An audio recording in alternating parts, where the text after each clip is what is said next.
Bom, então vamos voltando aqui com os princípios do direito processual do trabalho. Vimos sobre o princípio constitucional aplicável ao direito processual do trabalho e agora nós vamos ver os princípios comuns do direito processual civil que se aplicam ao direito processual do trabalho com alguma mitigação, com algum abrandamento em razão do direito material, que é um direito muito próprio, muito especial. O primeiro princípio é o princípio do dispositivo da demanda, previsto no artigo 2º do CPC. Gente, juiz não bate na porta do trabalhador para dizer, ou na porta daquele que tem um conflito de locação, para dizer o seguinte: aqui, você está tendo conflito? Quer vir lá na minha vara, que eu faça esse processo para vocês? Quer me dar aquele papelzinho que você anotou? Né, que eu falava lá no início? Não faz isso. O Estado, ele é inerte, salvo aquelas ações penais, mas não é disso que nós estamos falando, nós estamos dentro do direito privado. Então, o princípio do dispositivo, o princípio da demanda, e aí eu me remeto para o artigo 856 da CLT, a pessoa lesada ou a pessoa ameaçada, ela tem a escolha. Ela tem a escolha de ir na justiça e pedir a tutela daquele seu direito. Se ela vai obter o resultado esperado ou se o resultado esperado vai ser dado, né, para a outra parte, e aí é outra questão. Mas, inclusive, nem o ius postulandi, que ainda é presente na Justiça do Trabalho, no direito processual do trabalho, não afasta esse dispositivo, porque o ius postulandi é a possibilidade, né, que a parte tem de ir a juízo sem o seu advogado para dar início do seu processo, para fazer a reclamação. Costumo dizer que eu peguei esse tempo, ainda que tinha muito. Claro que não foi eu que fui, mas eu via, às vezes, um trabalhador chegar no balcão da vara do trabalho, não era um processo judicial eletrônico, e aquele funcionário da vara, ele... nessa época sabia, ele pegava um livro grandão deste tamanho, com 60 centímetros, 60 por 40, e abria aquele livro e perguntava: então o que o senhor quer reclamar? Eu quero reclamar que eu não recebi meu salário de 2 meses atrás, eu quero reclamar que eu também não recebi hora extra. E ali o funcionário da vara fazia essa anotação, e essa anotação o juiz marcava uma audiência. Na verdade, o juiz aí fazia meio que o meio de campo aí, não de advogar para esse trabalhador, mas pelo princípio da proteção, de conduzir a audiência, de conduzir a prova. Então, mas o ius postulandi, que ainda existe no sistema jurídico trabalhista, embora em desuso, ele está presente aí ele não afasta o princípio do dispositivo da demanda, segundo o qual a parte tem que ir lá, mesmo o ius postulandi, ele vai com as perninhas dele na vara do trabalho e fazer a reclamação dele própria, diferentemente, né, do advogado, que ele faz com o processo. Eu não sei hoje com esse processo judicial eletrônico, nem sei como na prática isso está ocorrendo, mas é óbvio que se está na CLT, o funcionário da vara tem que abrir lá o computador e preencher as informações lá. Bom,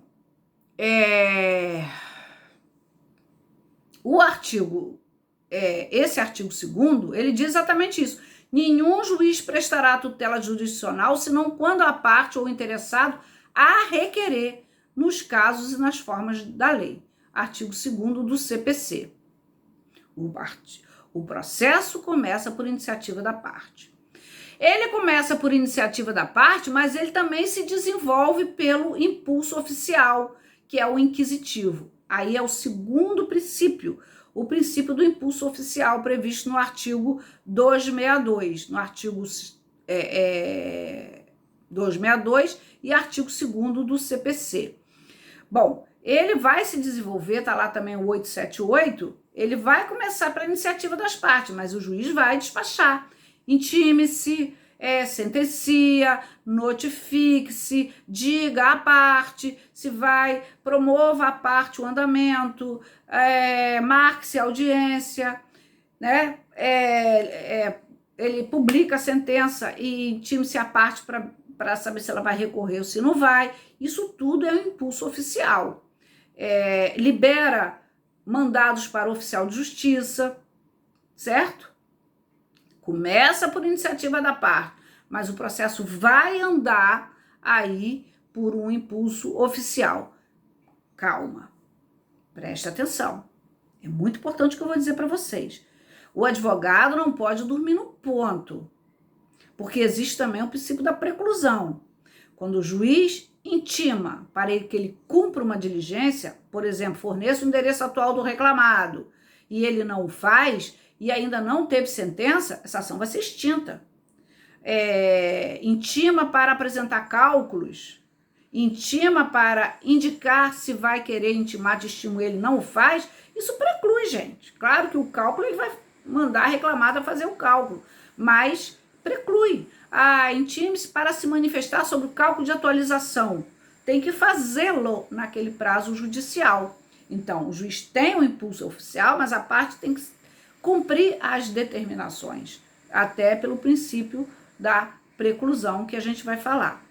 Princípio da instrumentalidade também se aplica do processo civil, que se aplica ao processo de trabalho. O processo do trabalho, o processo como um todo, ele é instrumental. Eu costumo dizer que ele fica lá deitado em berço esplêndido. Se a parte vai reclamar da hora extra dela através de um processo legal, do justo processo, e aí ele vai acordar o Estado vai se utilizar da ferramenta processual que está lá dormindo em berço esplêndido. Então, se o empregado não recebeu as horas extraordinárias dele, se ele não recebeu salários, mas ele ficou inerte, ficou quietinho, não reclamou, não provocou a tutela do Estado, primeiro que o Estado não vai acordar, vai continuar dormindo em berço esplêndido. E ele, ao não acordar, o processo que é instrumental não vai ser utilizado, porque ele é um instrumento para atender aquela demanda, aquela iniciativa da parte que se sentiu lesada e quer ver o que o Estado vai dizer. Entenderam? É isso daí. Então, essa instrumentalidade ela é muito importante. Eu, às vezes... Deixa eu beber uma aguinha aqui. Eu, às vezes, brigo muito com a magistratura porque os processos se postergam. Eu falo muito desses despachos embarrigatórios. Diga isso, diga aquilo, faça assim, faça assado, né? E, na verdade, esse magistrado tem que entender que o processo ele tem uma função. E essa função nada mais é do que resolver a questão do direito material. E não pode se tornar um fim em si mesmo.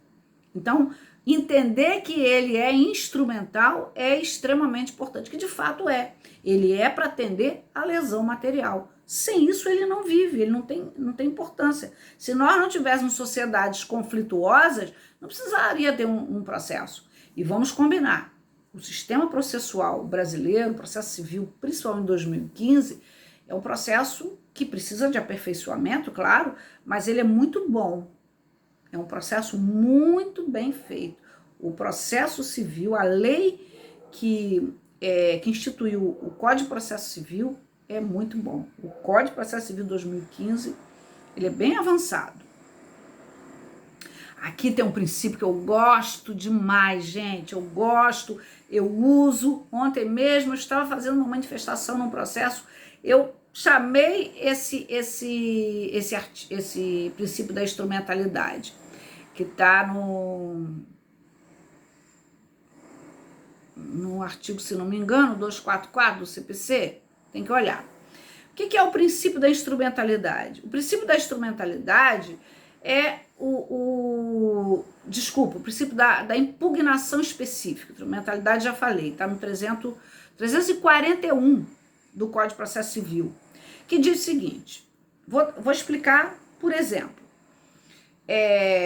O empregado ele entra com uma ação pedindo horas extras, vínculo de emprego, adicional de insalubridade. Vou usar só três pedidos. A empresa vai e diz assim: não, ele nunca teve direito a ser empregado por isso.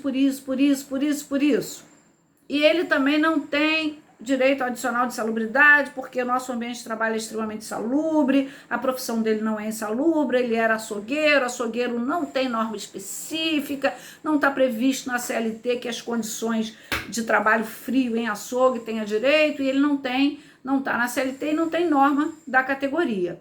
Mas ele não fala nada da hora extra, né? Ou então ele vai falar da hora extra e ele vai dizer assim: ele nunca trabalhou nessa jornada excessiva, mas não aponta o efetivo horário de ingresso e o efetivo horário de saída. Quando ele assim não faz, ele, nesse aspecto da hora extra, ele faz uma defesa genérica. E a defesa genérica, ela vai suscitar a presunção de veracidade dos fatos alegados na petição inicial.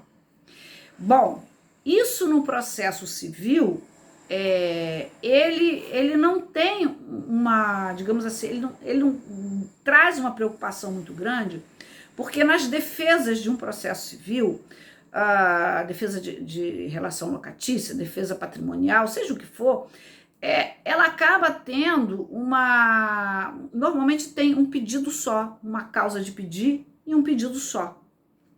Mas no processo de trabalho, a gente tem aquela acumulação objetiva de pedidos. E essa acumulação objetiva de pedidos vai fazer com que o advogado, ao fazer a defesa, ele fique muito atento, porque ele precisa fazer aquelas defesas pontuais. Às vezes, a petição inicial tem pedido de A a Z. Tem hora extra, tem projeção da hora extra, tem férias, tem diferença de norma coletiva, tem diferença salarial, tem adicional noturno, tem adicional de salubridade, tem dano moral, ele tem um leque. E cada pedido principal, às vezes, tem um desdobramento. Então, quem faz defesa trabalhista, por isso que eu digo, gente, processo do trabalho e advocacia trabalhista não é fácil. Primeiro porque a gente tem uma colcha de retalho. Primeiro que a gente usa a CLT, as normas processuais, e depois, subsidiariamente, supletivamente, o Código de Processo Civil. Então, isso é difícil. Isso se traduz numa dificuldade muito grande para o advogado, o intérprete da norma.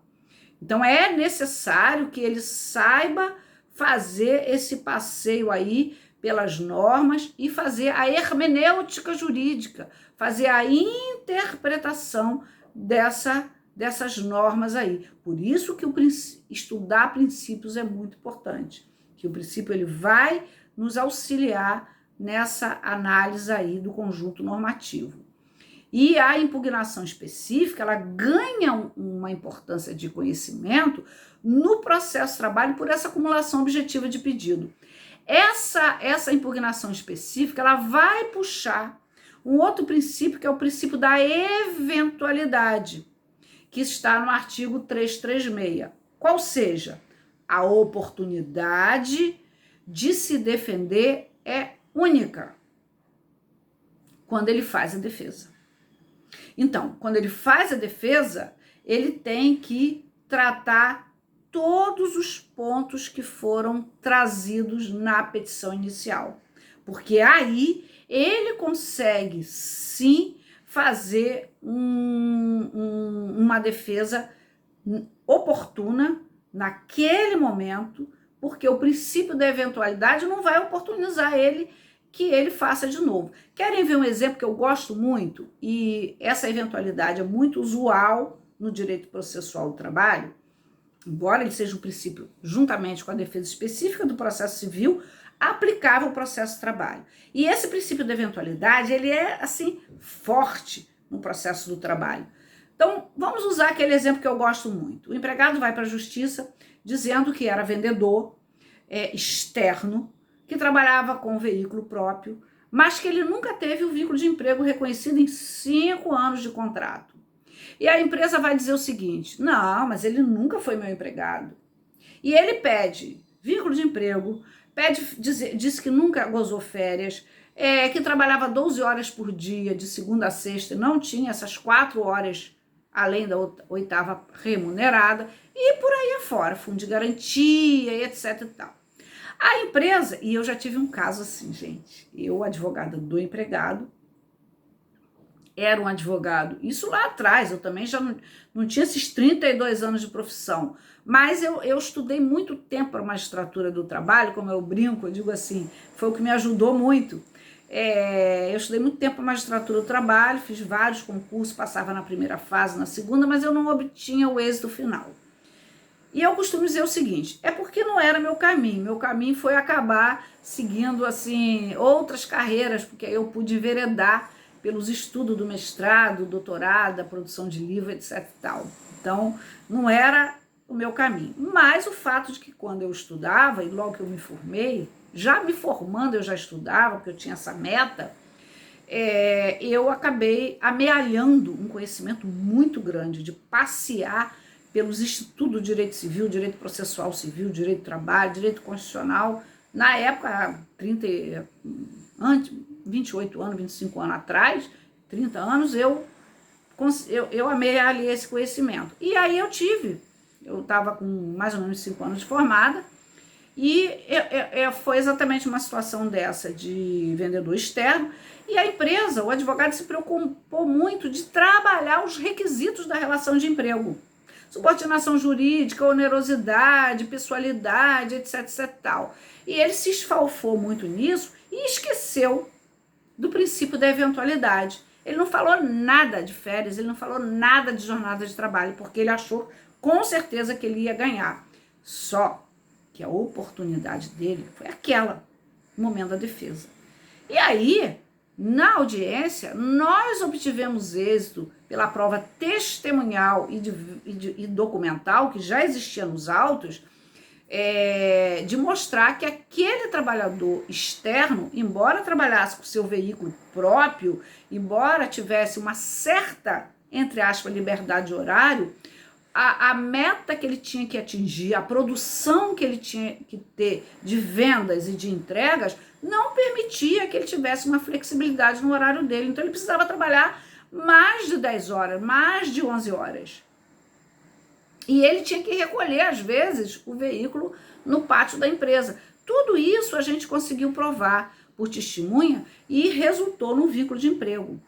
Bom, como o advogado não fez a impugnação específica e não adentrou, né, em razão do princípio da eventualidade nesses outros pedidos, os fatos foram considerados verdadeiros.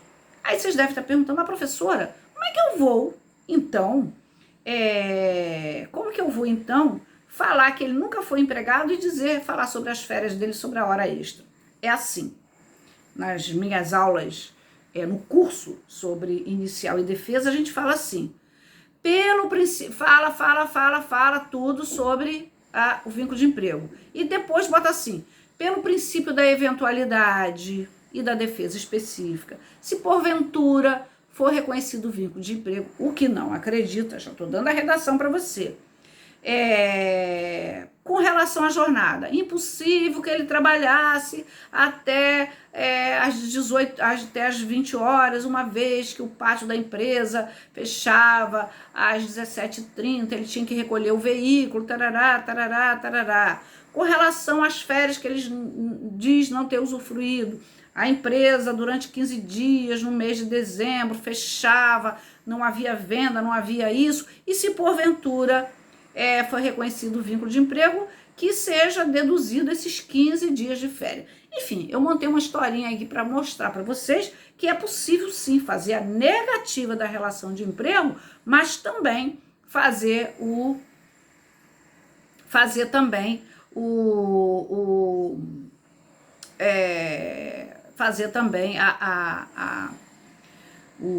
meu Deus, me faltou a palavra também, defender sobre o mérito da questão. Entenderam, gente? Esses dois princípios são extremamente importantes no processo de trabalho. Princípio da preclusão, eu já falei dele, o processo ele anda para frente e não para trás, toda vez, salvo quando houver nulidade. Por exemplo, qual é a oportunidade de se manifestar sobre a defesa? O momento que o juiz dá.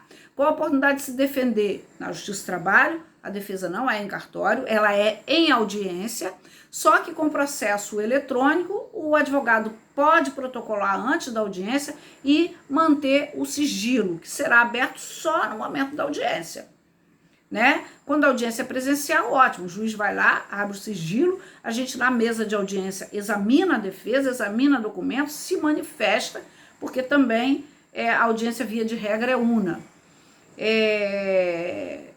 Mas quando era um processo de papel, a defesa era apresentada na hora em papel, certo? Então, se não apresentou a defesa naquele momento, acabou, ele não tem mais oportunidade. A excelência não trouxe a defesa. Mas não trouxe porque não trouxe porque não tive tempo de fazer. É a Justiça do Trabalho.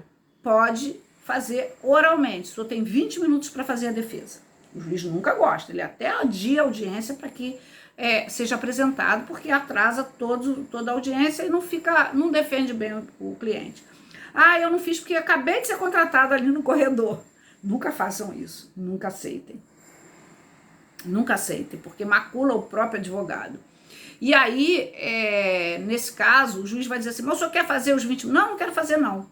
Bom, então está precluso seu direito de fazer, a audiência é una. O senhor não quer fazer? Não, não quero fazer. Aí o senhor vai adiar a audiência? O juiz pode dizer, não, não vou adiar a audiência. Seu cliente foi intimado, teve um prazo para contratar advogado e eu estou dando a oportunidade do senhor fazer a defesa agora.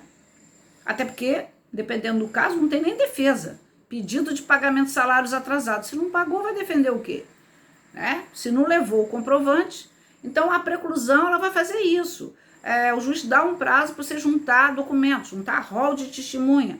Se não o fez naquele momento, o processo não vai ficar andando para trás, né, gente? Mesmo porque ele é instrumental e ele tem que ter esse funcionamento eficaz.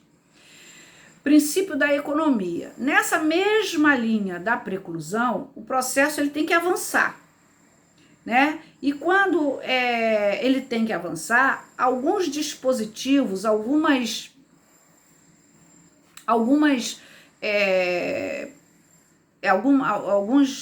nulidades podem ser declaradas, mas sempre aproveitando alguns atos anteriores. Se for possível apresentar o ato, se for possível aproveitar aquele ato vai ser aproveitado em nome do princípio da economia, ok? Bom, esse princípio da economia a gente usa muito no processo de trabalho, ele é um princípio, lembrando, eu estou dentro dos princípios do direito processual civil que são comuns ao direito processual do trabalho. E esse princípio ele é muito usado no direito processual do trabalho. Porque vamos lembrar, o direito material que está sendo discutido é um direito que é especial, que o caráter é verba alimentar. Então, esses princípios precisam ser bem assim utilizados. Princípio da distribuição do ônus da prova. Vamos lembrar que o ônus da prova, ele é o fato constitutivo do autor e o fato modificativo, extintivo e extintivo, ele é do réu. Modificativo, extintivo e tem um outro, ele é do réu. Quando você alega um fato modificativo, quando você alega um fato extintivo, quem tem que provar é você, o réu. Quando alega um fato que constitui o direito do autor, em regra é o autor. Então essa sempre foi uma distribuição do ônus da prova muito hermético, mas o Código de Processo Civil de 2015 trouxe a dinâmica do ônus da prova, que permite ao juiz, se combinado, antes da partida ser jogada, falo muito isso no meu curso de provas no processo de trabalho, está lá em BRM Curso Jurídico, se isso for combinado, minha gente, aí é tranquilo. Se isso for combinado, o juiz pode inverter o ônus da prova. Exemplo, de quem é o ônus da prova da justa causa? Em regra, do empregador. porque ele aqui alega, então ele vai ter que provar. Mas o juiz pode, eventualmente, dependendo da situação, dependendo da defesa, inverter, pedir que o empregado comece a provar lá alguma coisa. O ônus da prova da hora extra. Em regra, a hora extra tem várias mudanças aí, mas em regra é do empregado, né? Se o empregador mantém um cartão de ponto regular, mas ele vai dizer o seguinte: não, o cartão de ponto não é regular, a gente batia um ponto ou passava e voltava para trabalhar. Bom, aí é o empregado. O juiz pode inverter essa ordem aí, que é a distribuição dinâmica do ônus da prova. Outro princípio, imediação. Esse princípio da imediação, previsto aí no artigo 361 do Código de Processo Civil, não houve assim grandes mudanças, e está também no 820 820 e no 361 do CPC, permite o contato direto do juiz com a parte. Por isso que no meu curso de provas eu digo assim, gente, eu não sei como que o juiz vai obter a verdade real quando ele não está junto ali, naquele calor da audiência, numa audiência por videoconferência. Mas não é só por esse motivo. Tem também a proibição da testemunha falar com a outra, dela receber orientação. Tem também a proibição da testemunha consultar papel, da parte consultar anotações. Então eu acho muito difícil uma audiência de instrução por videoconferência. Mas aqui a identidade física do juiz, a imediação é quando o juiz ele sente o calor da audiência, ele percebe o que está acontecendo naquele momento, naquele contexto, e isso é extremamente importante para ele buscar essa verdade real. Por isso que quando o juiz, aí vem a identidade física do juiz, que é um outro princípio, que está também tem súmula do TST, que diz o seguinte: a identidade física do juiz pressupõe que o juiz que colheu a prova, o juiz que fez a instrução, é quem vai dar a sentença. Salvo, mesmo quando ele está de férias, aguarda ele voltar, manda para ele. Salvo se ele falecer, obviamente, se ele for promovido para o tribunal. Aí não tem jeito.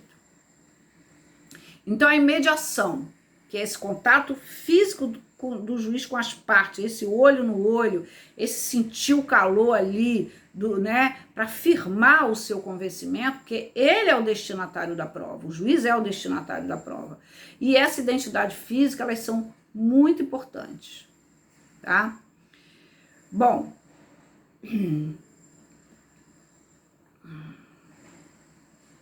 deixa eu ver aqui.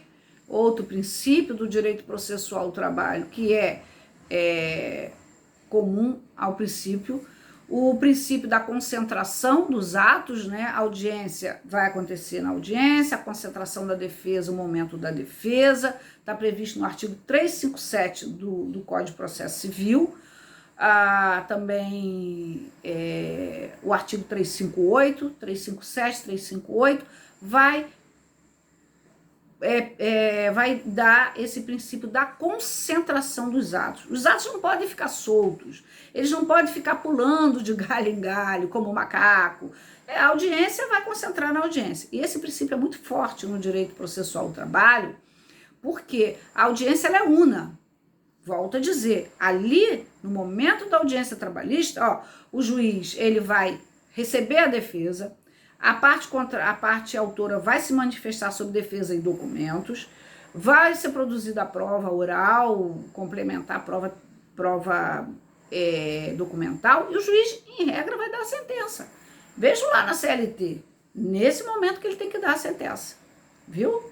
Mas a prática faz com que o juiz partilhe a audiência, fracione a audiência, recebe a inicial, agora nesse momento de pandemia está fazendo muito, recebe a inicial e marca um prazo para que a parte autora se manifeste e diga que provas ela vai produzir. Esse é o princípio da concentração. Por fim, o princípio da lealdade e da boa-fé processual, que veio muito forte no direito processual civil. Ele veio com tudo, no processo civil de 2015, veio amarrando bem nos artigos 79 a 81, é muito importante. Nós da Justiça do Trabalho, nós advogados trabalhistas, às vezes somos muito discriminados porque os empregadores, o capital grande, diz assim, esses empregados pedem tudo na Justiça do Trabalho, jogam o barro para ver se cola. Gente, tem empregados e empregados, tem advogados e tem advogado. Cabe a nós, advogados, fazer essa seleção. Dizer, não adianta você pedir isso, você não vai ganhar. Não vamos entrar com uma ação de dano moral porque você não recebeu o salário ou o seu salário atrasou. Peraí, vamos devagar. Se tem danos materiais, vamos produzir a prova. Então, o Código de Processo Civil de 2015, acho que em boa hora amarrou bem. Eu acho que a lealdade processual, ela tem que vigorar para ambas as partes, para que a gente tenha um processo justo, para que tenha o processo, né, instrumental bem alinhado aí com o direito material. E não usar o processo, não usar a justiça para simplesmente obter vantagens injustas, vantagens ilícitas. Ok, gente? Até aí tudo bem? Porque eu vou encerrar agora essa parte para a gente entrar nos princípios próprios do direito do processo trabalho, que não são princípios do processo civil, eles são específicos do processo trabalho. Viram como é que isso não é tão simples? Não é, né? Então, vamos lá.